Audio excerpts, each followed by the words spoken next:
দেখো আমরা নন কনভেনশনাল আর একটা পার্ট নিয়ে আলোচনা করি, যেটা জিওথার্মাল এনার্জি থেকে আমরা কিভাবে পাওয়ার পাবো সেটা আমরা এখানে দেখে নিই।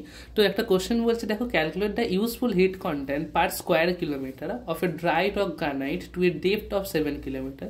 তাহলে যে ডেপথটা বলেছে 7 kilometre, and take the geothermal temperature গ্রেডিয়েন্টটা কত বলা আছে 40 কেলভিন পার কিলোমিটার।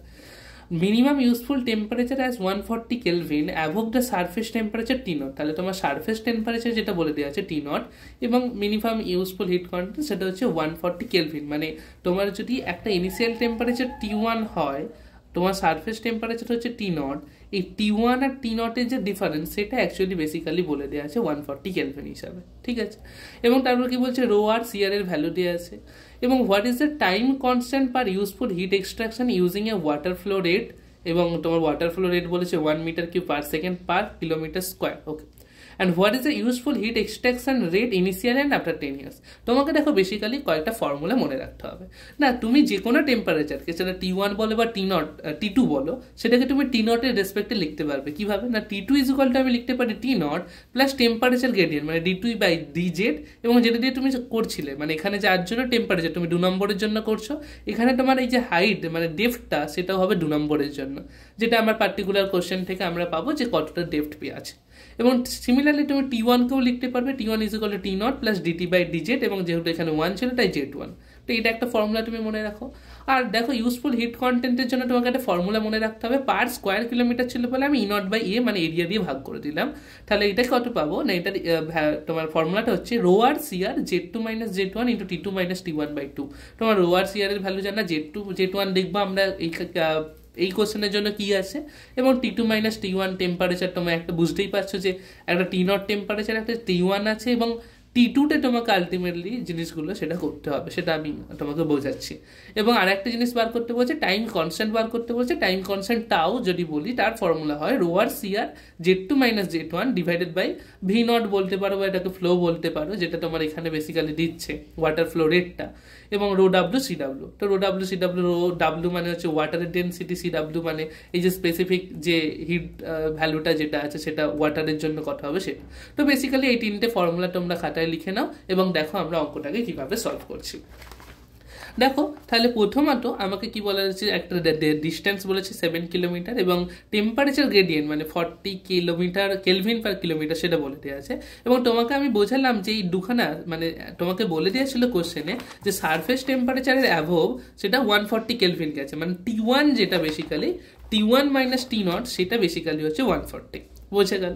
এবং রো আর সিআর এর ভ্যালু আমি লিখেছি, এবং তোমাকে যেটা চাইছে যে 7 কিলোমিটার, তাহলে 7 কিলোমিটার হচ্ছে তোমার এখানে Z2 ভ্যালু, এবং সেই Z2তে তাহলে এটাকে যদি 2 বলি, এর টেম্পারেচার কি হবে T2 হবে। তাহলে এবং তাহলে আমি কি লিখতে পারলাম, T2 is equal to T not plus D2 by DZ into Z2। তাহলে দেখো এখান থেকে T2 মাইনাস টি নট পেয়ে যাও, T2 minus T not is equal to কি DT by DZ into Z2। Z2 value কত 7 কিলোমিটার তোমার জানা ডেপথটা, এবং DT বাই DZ এটা কত ছিল টেম্পারেচার গ্রেডিয়েন্ট, যেটা বলা আছে 40 কেলভিন পার কিলোমিটার। তাহলে আমি এখানে বসালাম, এবং T2 মাইনাস টি নট এইটা আলটিমেটলি পেয়ে গেলাম 280 কেলভিন।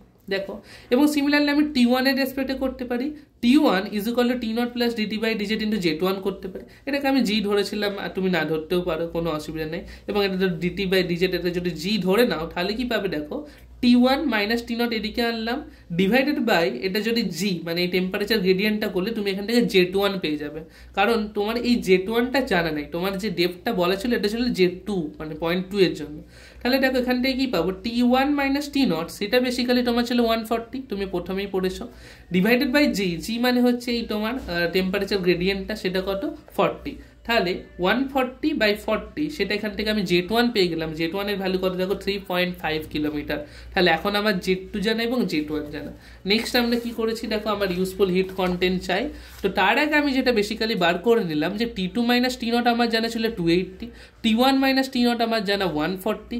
আমি বার করলাম এখান থেকে, যদি আমি প্লাস মাইনাস অ্যাডিশন করি, এটাকে যদি সেকেন্ড ইকুয়েশনকে মাইনাস করে দিই, তাহলে এখান থেকে পাবো T2 minus T1 is equal two 140।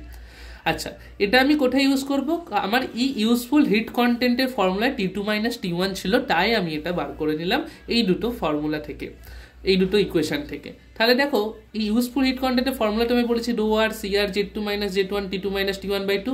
Rho R তোমার জানা গিভেন, সিআর তোমার জানা, Z2 minus Z1, Z2 60 kilometre ছিল, Z1 তুমি বার করলে 3.5 কিলোমিটার, T2 মাইনাস T1 তুমি এখান থেকে পেয়ে গেলে ডিভাইডেড বাই 2, তাহলে সব ভ্যালু তোমার জানা। কিন্তু তোমাকে যেটা মাথায় রাখতে হবে, এই রোয়ারটা দেওয়া ছিল 2700 কেজি পার মিটার কিউবে, কিন্তু তুমি এখানে Z2 মাইনাস Z1 এর জন্য বসাচ্ছ কিলোমিটার স্কোয়ারের। তাহলে তুমি ভাবছো যে এই কিলোমিটার স্কোয়ারকে মিটারে করে দিই, কিন্তু তা করো না, কারণ তোমার ইউজফুল হিট কন্টেন্টটা চেয়েছে পার কিলোমিটার স্কোয়ার। তাই তুমি এই 2700 কেজি পার মিটার কিউব, এই মিটার কিউবকে তুমি কিলোমিটারে কনভার্ট করো। দেখো তাহলে তোমায় যেটা করবে, যেহেতু পার কিলোমিটার স্কোয়ার চেয়েছে, তাহলে তুমি একে চেঞ্জ করো না, টেম্পারেচার যেমন আছে এই কেজি পার মিটার কিউবকে তুমি কিলোমিটার স্কোয়ারে মানে কিলোমিটার কিউবে কনভার্ট করো। তাহলে দেখো KG per metre cube basically নিচে ছিল, তাহলে তুমি এই 1 মিটার, তোমার কিলোমিটারের সাথে মিটারের কি সম্পর্ক, 1 কিলোমিটার ইজ ইকুয়াল টু 1000 মানে 10⁻³ বলে দিলাম, 10⁻³ মিটার। এবার তোমার আছে মিটার কিউ, সেটা উল্টে তোমায় কিলোমিটার কিউ যেতে হবে।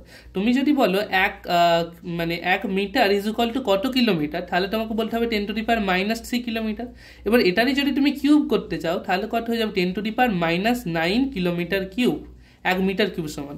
এবার এটার ইউনিটটা দেখো কেজি পার মিটার কিউব, মানে মিটার কিউবটা ছিল নিচে, তাহলে নিচে 10⁻৯ হতো, এটা যদি উপরে চলে যায় 10⁹ দিয়ে গুণ হবে, তাহলে মানে আলটিমেটলি 2700 সাথে 10⁹ গুণ করলে তুমি এটা পেলে কেজি পার কিলোমিটার কিউবে, এবং বাকিগুলো সব কিলোমিটারে আছে। তার ফলে আলটিমেটলি তুমি E0/A ইউজফুল হিট কন্টেন্ট বার করতে পারলে তোমার অ্যান্সারটা দেখবে আসবে। বাকি সব জুল, মানে এখানে যেহেতু কেজি ছিল, SI ইউনিট হলো জুল, আর এটা হয়ে গেল কিলোমিটার স্কোয়ারে, কারণ আমি বাকি টার্মগুলোকে কিলোমিটার স্কোয়ারে বা কিলোমিটারের রেসপেক্টে কনভার্ট করেছি। এখানে যেমন ভলিউম ছিল তাই মিটার কিউবে নিয়ে গেছে, এখানে যা ছিল তেমন আছে। তাহলে এখান থেকে আমি একটা উত্তর পেয়ে গেলাম ইউজফুল হিট কন্টেন্ট। এবার দেখো নেক্সট তোমাকে বলেছিল টাইম কনস্ট্যান্ট। টাইম কনস্ট্যান্ট তোমাকে ফর্মুলা বললাম ρr Z2 minus Z1 divided by V0 ρw CW। ρr তোমার জানা, CR তোমার জানা, A তোমার জানা, A হচ্ছে এরিয়া। এবং Z2 মাইনাস Z1 তুমি পেয়ে গেছো, একটা 60 কিলোমিটার পেয়েছো, একটা 3.5 তুমি বার করেছো। V0টা ছিল তোমার কত পরিমাণ ফ্লো রেটটা হচ্ছে। দেখো এখানে বলে দেওয়া আছে যে water flow rate is equal to 1 metre cube per second per kilometre square, তাহলে এটাও আছে কিলোমিটার স্কোয়ারে। তাহলে তোমাকে যেটা বেসিক্যালি করতে হবে, এখানটাকেও সবটাকে কিলোমিটারে কনভার্ট করতে হবে। তাহলে দেখো V0 তুমি বসাবে 1 metre cube second per kilometre square, ρw হচ্ছে জলের ডেন্সিটি, 1000 বসাতে পারো, CW হচ্ছে তোমার জলের এই heat capacity per KG kelvin, যেটা তোমার 4200 জুল পার কেজি কেলভিন। এবং এখানে আমি বসিয়েছি ρr এর ভ্যালু 2700, আবার ছিল কেজি পার মিটার কিউব, এটাকে কেজি পার কিলোমিটার কিউব করতে গিয়ে আমাকে 10⁹ দিয়ে গুণ করতে হলো, যেভাবে আমি এখানে করেছিলাম। এবং এখানে CR এর ভ্যালু 820, সেটা ইউনিট ঠিক আছে। এরিয়া আমি বার করলাম কিলোমিটারে, কারণ আমার এখানটাও চাইছিল যে এই V0টা ছিল কিলোমিটারের রেসপেক্টে। তার ফলে এখান থেকে আমি টাইম কনস্ট্যান্ট পেয়ে গেলাম। এবং যেহেতু এই টাইম কনস্ট্যান্টটাই সবগুলো ডিল করেছি SI ইউনিটের সাথে, তাই আলটিমেট, এবং এখানে সেকেন্ডে সাথে ডিল করেছি, তাই যে অ্যান্সারটা পেলাম প্রথমত সেটা সেকেন্ডে পেলাম। এবার তুমি যদি এই টাইম কনস্ট্যান্টকে আমার ইয়ারে কনভার্ট করতে চাও, তাহলে দেখো আমি প্রথমত যেটা করব যে 1 সেকেন্ড মানে এতগুলো সেকেন্ড কত ঘন্টা দেয়, তাই ঘন্টা দিয়ে বার করার জন্য আমি 3600 দিয়ে ডিভাইড করেছি। এবারে এত ঘন্টা কতগুলো দিন দেয়, তাই 24 দিয়ে ডিভাইড করেছি। এবং এতগুলো দিন কত ইয়ার দেয়, তাই 365 দিয়ে ডিভাইড করেছি। আশা করছি তোমার জিনিসটা বোঝা গেল। তাই এতগুলো দিয়ে ডিভাইড করার পর আমি সেকেন্ড থেকে ইয়ারে কনভার্ট করতে পারলাম। ক্যালকুলেটার তুমি একবারও করে একবারই হয়ে যাবে। এরপরে যেটা বলেছিল, দেখো যে তোমাকে কোশ্চেনে চেয়েছিল what is the useful heat extraction rate initially and after 10 years. এবার তোমাকে এটার জন্য ফর্মুলাটা হচ্ছে d/dt, এই যে রেটটা হয় হিট এক্সট্রাকশন রেটটা, সেটা অ্যাকচুয়াল ফর্মুলা E0/τ। এই E0টা বেসিক্যালি পার কিলোমিটার স্কোয়ারে, মানে এটা ইজ বেসিক্যালি E0/A, মানে যেটা তুমি এইখান থেকে ভ্যালুটা পেয়েছো, তুমি এটা E0 নাম দিয়ে দিতে পারো। তো E0-/τ ইন্টু e⁻t/τ। এবার তোমাকে প্রথম বলেছে যখন টাইম ইজ ইকুয়াল টু 0, তাহলে কি পাবে E0/τ, এর মাথায় e⁻0 মানে 1, তাহলে জাস্ট আমি E0/τ এর ভ্যালু বসাবো। E0 বেসিক্যালি E0 প্রাইম, যেটা তুমি এখান থেকে পেয়েছো 5.42 × 10⁻17 বসালে, টাওয়ের ভ্যালু বসালে তুমি যদি সেকেন্ডে বসাও সেকেন্ডে বসাতে পারো, আমি সেকেন্ডে বসিয়েছি।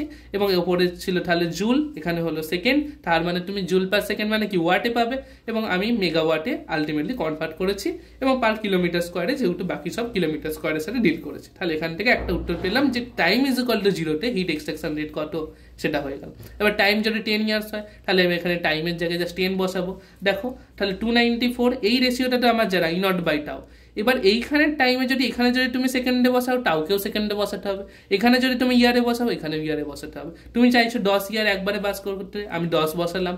এই টাউ তাহলে তুমি ইয়ারে বসাবে, তাহলে 58.50 তুমি বসিয়ে দিলে 58.5, এবং আলটিমেটলি ক্যালকুলেট করে তুমি যেটা পেলে দেখো 247.8 মেগাওয়াট পার কিলোমিটার স্কোয়ার। তাহলে আশা করছি জিও থার্মালের অঙ্ক তোমরা বুঝতে পেরেছো। সেটা basically useful heat content, time constant, এই দুটো ফর্মুলা মনে রাখলেই হবে।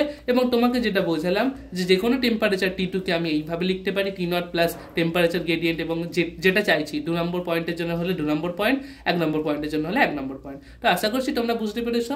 চলো, তো এখানে যেটা আর লাস্ট যে ফর্মুলাটা যেটা আমি তোমাকে এখানে দেখালাম, dE/dt is equal to E0 by tau into e⁻t/τ।